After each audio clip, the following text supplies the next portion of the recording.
Meeting ಉತ್ತರಕ್ಕೆ ಕೊಂಡು ಗೋಪುರ ದಕ್ಷಿಣಕ್ಕೆ ಕೊಂಡು ಗೋಪುರ ಈ ಎಲ್ಲವನ್ನು ಶ್ರೀಕೃಷ್ಣ ದೇವಾಲಯದ 15ನೇ ಶತಮಾನದಲ್ಲಿ ನಿರ್ಮಾಣ ಮಾಡ್ತಾರೆ. ಹಾಗೆಯೇ ಈ ದೇವಾಲಯವನ್ನು ವಾಸ್ತು ಪ್ರಕಾರವಾಗಿ ಕಟ್ಟಿದ್ದಾರೆ. ನೋಡಿ, ಗೋಪುರ ಕಾಣ್ತಾ ಇರೋದು ಪೂರ್ವ, ಪಶ್ಚಿಮ, ಉತ್ತರ, ದಕ್ಷಿಣ. ಪೂರ್ವದಲ್ಲಿ ಗೋಪುರ ನಿರ್ಮಾಣ ಮಾಡಿದರೆ, ಪಶ್ಚಿಮದಲ್ಲಿ ಗರ್ಭಗುಡಿಯನ್ನು ಕಟ್ಟಿದ್ದಾರೆ, ಉತ್ತರದಲ್ಲಿ ಭಜನೆ ಮಂಟಪ ಇದೆ. ಭಜನೆ ಮಂಟಪದಲ್ಲಿ 15ನೇ ಶತಮಾನದಲ್ಲಿ ಕರ್ನಾಟಕದ ಸಂಗೀತ ಪಿತಾಮಹ ಯಾರು ಗೊತ್ತಾ? ಪುರಂದರದಾಸರು ಭಜನೆ ಮಾಡಿರ್ತಕ್ಕಂಥ ಒಂದು ಪುಣ್ಯ ಮಂಟಪ.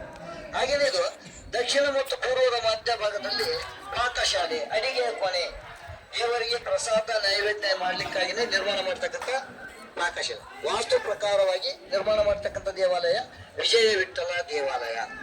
ಓಕೆನಾ? ಹಾಗೇನೆ ಈ ದೇವಾಲಯವನ್ನು 2 ರಾಜರು 2 ಸಲ ನಿರ್ಮಾಣ ಮಾಡ್ತಾರೆ. ಒಬ್ಬ ರಾಜರಿಂದ ನಿರ್ಮಾಣ ಆಗಿರ್ತಕ್ಕಂಥ ದೇವಾಲಯ ಅಲ್ಲ. ಹೇಗೆ ಅಂದ್ರೆ, ಮೊಟ್ಟ ಮೊದಲು ನೋಡಿ, ಸಂಗಮವಂಶದ 2ನೇ ಪೂರ್ವದೇವರ ಕಾಲದಲ್ಲಿ 1435ರಲ್ಲಿ ಗರ್ಭಗುಡಿ ಮತ್ತು ಪೂರ್ವಕ್ಕಿರ್ತಂತ ಗೋಪುರ ಇವೆರಡನ್ನು ಮಾತ್ರ ನಿರ್ಮಾಣ ಮಾಡ್ತಾರೆ. ತದನಂತರ 15ನೇ ಶತಮಾನದಲ್ಲಿ ಅಂದ್ರೆ 100 ವರ್ಷಗಳ ನಂತರ ಶ್ರೀಕೃಷ್ಣ ದೇವರಾಯ ರಾಜರ ಕಾಲದಲ್ಲಿ ಕಲ್ಯಾಣೋತ್ಸವ, ಸಂಗೀತ ಮಂಟಪ, ಕಲ್ಯಾಣೋತ್ಸವ ಮಂಟಪ, ಸಭಾ ಮಂಟಪ, ಉತ್ತರ ಗೋಪುರ, ದಕ್ಷಿಣ ಗೋಪುರ ಇವೆಲ್ಲವನ್ನು ನಿರ್ಮಾಣ ಮಾಡ್ತಾರೆ. ಹಾಗೆಯೇ ಈ ದೇವಾಲಯದ ಮುಂದೆ 5 ಪೀಠಗಳು, ಪಂಚಪೀಠಗಳು ಅಂತ ಕರ್ಕೊಂಡು ಕಟ್ಟಿದೆಯಲ್ಲ, ತುಳಸಿ ಉಂಗುರ ಅಥವಾ ತುಳಸಿ ಕಟ್ಟೆ ಮೊದಲನೇ ಅದು ದೀಪ ಪೀಠ. ಮೂರನೇದು ಚಿಕ್ಕದಾಗಿದೆ, ದೇವರಿಗೆ ಬಲಿಪೀಠ ಅಥವಾ ನೈವೇದ್ಯ ಪೀಠ ಅಂತ. 4 ಅಷ್ಟದಿಕ್ಪಾಲಕರ ಪೀಠ. ಒಂದೊಂದು ಕಡೆಯಿಂದ ಎರಡೆರಡು ದೇವತೆಗಳ ಚಿತ್ರ ಇದಾವೆ. 4 ಕಡೆಯಿಂದ ಸೇರಿ 8 ದೇವತೆಗಳ ಚಿತ್ರ ಇರುವ ಕಾರಣಕ್ಕಾಗಿ ಇದಕ್ಕೆ ಅಷ್ಟ ದಿಕ್ಪಾಲಕರ ಪೀಠ. 5 ಬಂದ್ಬಿಟ್ಟು ಕಲ್ಲಿನ ರಥ ಅಂತ ಕರಿತೀವಲ್ಲ, ಆ ಕಲ್ಲಿನ ರಥದ ಒಳಗಡೆ ಗರುಡ ವಿಗ್ರಹವನ್ನು, ವಿಷ್ಣುವಿನ ವಾಹನ ಯಾವುದು? ಗರುಡ. ಆ ಗರುಡ ವಿಗ್ರಹವನ್ನು ಒಳಗಡೆ ಕೂಡಿಸಿರುವ ಕಾರಣಕ್ಕಾಗಿ ಇದಕ್ಕೆ ಗರುಡ ಪೀಠ, ಗರುಡ ರಥ, ಗರುಡ ಮಂಟಪ ಅಂತ ಹೇಳಿ 3 ಹೆಸರಿಂದ ಕರೀತಾರೆ.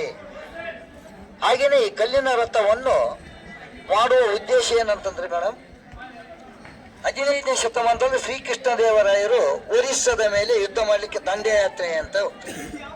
ಅಲ್ಲಿ ಒರಿಸ್ಸಾದಲ್ಲಿ ಕಳಿಂಗ ಸಾಮ್ರಾಜ್ಯ ಇದೆ, ಗೊತ್ತಲ್ಲ? ಕಳಿಂಗ ಸಾಮ್ರಾಜ್ಯದ ರಾಜ ಯಾರು? ಗಜಪತಿ ಪ್ರತಾಪರುದ್ರ. ಆತನ ಮೇಲೆ ಯುದ್ಧ ಮಾಡಿದ ನಂತರ ಆ ಯುದ್ಧದಲ್ಲಿ ವಿಜಯಶಾಲಿಯಾದಂತಹ ಶ್ರೀಕೃಷ್ಣ ದೇವರಾಯರು ಅಲ್ಲಿಂದ ಬರಬೇಕಾದ್ರೆ ವಿಜಯದ ಸಂಕೇತವಾಗಿ ಒಂದು ಬಾಲಕೃಷ್ಣ ವಿಗ್ರಹವನ್ನು ತೆಗೆದುಕೊಂಡು ಬರ್ತಾರೆ. ಬಂದ ನಂತರ ಮೊಟ್ಟ ಮೊದಲಿಗೆ ವಿಜಯದ ಸಂಕೇತವಾಗಿ ಕೃಷ್ಣ ಟೆಂಪಲ್ ನಿರ್ಮಾಣ ಮಾಡ್ತಾರೆ. 2ನೇದಾಗಿ ಅಜಾರ ರಾಮಚಂದ್ರ ದೇವಾಲಯ ನಿರ್ಮಾಣ ಮಾಡ್ತಾರೆ. 3ನೇದಾಗಿ ಈ ಕಲ್ಯಾಣ ರಥವನ್ನು ನಿರ್ಮಾಣ ಮಾಡಿದ ಮೇಲೆ ಈ ದೇವಾಲಯಕ್ಕೆ ವಿಜಯ ವಿಠ್ಠಲ ದೇವಾಲಯ ಅಂತೇಳಿ ಹೆಸರು ಬರುತ್ತೆ. ಮೊದಲು ಬರೀ ವಿಠ್ಠಲ ದೇವಾಲಯ, ತದನಂತರ ಇದಕ್ಕೆ ವಿಜಯ ವಿಠ್ಠಲ ದೇವಾಲಯ ಅಂತ ನಾಮಕರಣ ಆಗುತ್ತೆ. ಹಾಗೆಯೇ ಈ ಕಲ್ಲಿನ ರಥವನ್ನು ಒಂದೇ ಕಲ್ಲಿನಲ್ಲಿ ಮಾಡಿರ್ತಕ್ಕಂಥ ರಥ ಅಲ್ಲ, 24 ಕಲ್ಲುಗಳಿಂದ ಇಂಟರ್ಲಾಕಿಂಗ್ ಸಿಸ್ಟಮ್ ಒಳಗಡೆ ಜೋಡಣೆ ಮಾಡಿರ್ತಕ್ಕಂಥ ರಥ ಕಲ್ಲಿನ ರಥ. ಎಷ್ಟು ಕಲ್ಲುಗಳಮ್ಮ? 24. ಎಸ್. ಹಾಗೇನೆ ಇದರ ಎತ್ತರ ಬಂದ್ಬಿಟ್ಟು ಆಗಿರ್ತಕ್ಕಂಥದ್ದು 26 ಅಡಿ, ಈಗಿರ್ತಕ್ಕಂಥದ್ದು 18 ಅಡಿ. ಮೇಲಿನ 8 ಅಡಿ ಗೋಪುರ ಬಿದ್ದವಾಗಿದೆ. ಈ ರೀತಿಯ ರಥಗಳು ನಮ್ಮ ಭಾರತ ದೇಶದಲ್ಲಿ ಟೋಟಲ್ ಆಗಿ 3 ಜಾಗದಲ್ಲಿದ್ದಾವೆ.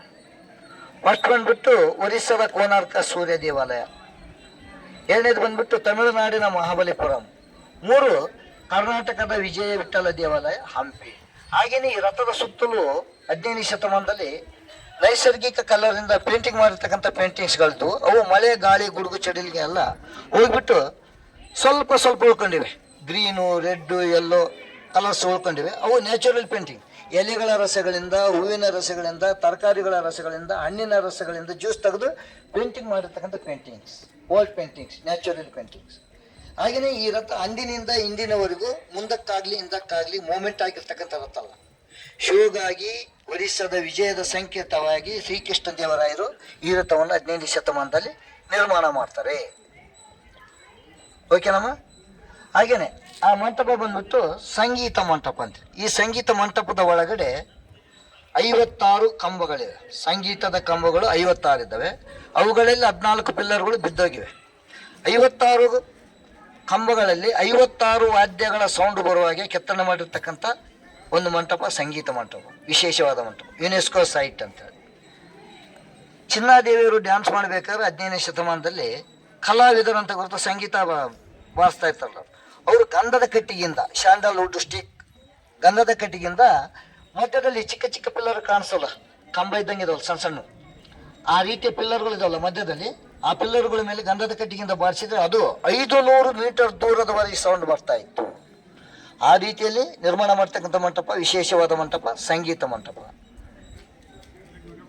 ಹಾಗೆಯೇ ಇದು ಬಂದ್ಬಿಟ್ಟು ಕಲ್ಯಾಣೋತ್ಸವ ಮಂಟಪ, ದೇವರ ಕಲ್ಯಾಣಕ್ಕಾಗಿ ನಿರ್ಮಾಣ ಮಾಡ್ತಕ್ಕಂಥ 15ನೇ ಶತಮಾನದ ಶ್ರೀಕೃಷ್ಣ ದೇವರು, ಜನರ ಕಲ್ಯಾಣಕ್ಕಾಗಿ ಅಲ್ಲ, ವಿಠಲ ಮತ್ತು ರುಕ್ಮಿಣಿಯರ ಕಲ್ಯಾಣವನ್ನು ವರ್ಷಕ್ಕೊಮ್ಮೆ ನೆರವೇರಿಸುವ ಸಲುವಾಗಿ ಈ ಮಂಟಪವನ್ನು ನಿರ್ಮಾಣ ಮಾಡ್ತಕ್ಕಂಥದ್ದು.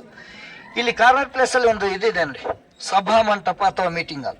ಈ ದೇವಾಲಯದ ಧಾರ್ಮಿಕ, ಸಾಮಾಜಿಕ, ಸಾಂಸ್ಕೃತಿಕ ವಿಷಯಗಳನ್ನು ಚರ್ಚೆ ಮಾಡಲಿಕ್ಕಾಗಿಯೇ ನಿರ್ಮಾಣ ಮಾಡತಕ್ಕಂಥ ಒಂದು ಮಂಟಪ ಸಭಾ ಮಂಟಪ ಅಥವಾ ಮೀಟಿಂಗ್ ಹಾಲ್. ಓಕೆನಮ್ಮ. ಇವಾಗ ಕಾರ್ವಿಂಗ್ಸ್ ಇದ್ದಾವೆ, 2D 3D 5D. ಅಂದರೆ ಒಂದು ಪ್ರಾಣಿಯಲ್ಲಿ 2 ನೋಡ್ಬೋದು, ಒಂದು ಪ್ರಾಣಿಯಲ್ಲಿ 3 ನೋಡ್ಬೋದು, ಒಂದು ಪ್ರಾಣಿಯಲ್ಲಿ 5 ಸಹ ನೋಡ್ಬೋದು. ಹಾಗೆ ಆ ಸಂಗೀತ ಮಂಟಪನ ಯಾವ ರೀತಿಯಲ್ಲಿ ಸ್ಟೆಪ್ ಮೇಲೆ ಕಟ್ಟಿದ್ದಾರೆ ಅಂತಂದೇಳಿ ಎಲ್ಲ ತೋರಿಸ್ತೀನಿ. ವಿದೇಶಿಕರ ಚಿತ್ರಗಳು ಕೂಡ ಇದ್ದಾವೆ. ಕುದುರೆಗಳನ್ನು ಮಾರಾಟ ಮಾಡಲಿಕ್ಕೆ ಬಂದಿದ್ರಲ್ಲ, ಪರ್ಷಿಯನ್, ಮಂಗೋಲಿಯನ್, ಅರಬ್, ಪೋರ್ಚುಗೀಸ್ ಎಲ್ಲಿಂದ ಬಂದಿದ್ರಲ್ಲ, ಅವ್ರ ಸ್ಟ್ಯಾಚುಗಳು ಕೂಡ ಇದ್ದಾವೆ, ತೋರಿಸ್ತೀನಿ. ಹಾಗೆಯೇ ಈ ಸಂಗೀತ ಮಂಟಪವನ್ನು ಸುತ್ತಲೂ 10 ಬ್ಲೂ ಪ್ರಿಂಟ್ಗಳಿದ್ದಾವೆ. 10 ಬ್ಲೂ ಪ್ರಿಂಟ್ಗಳಲ್ಲಿ 10 ವಿಷ್ಣುವಿನ ವಿಗ್ರಹಗಳನ್ನು ಇಟ್ಟಿದ್ದಾರೆ. ಮತ್ಸ್ಯಾವತಾರ, ಕೂರ್ಮಾವತಾರ, ವರಾಹಾವತಾರ, ನರಸಿಂಹಾವತಾರ, ವಾಮನಾವತಾರ, ರಾಮ ಪರಶುರಾಮ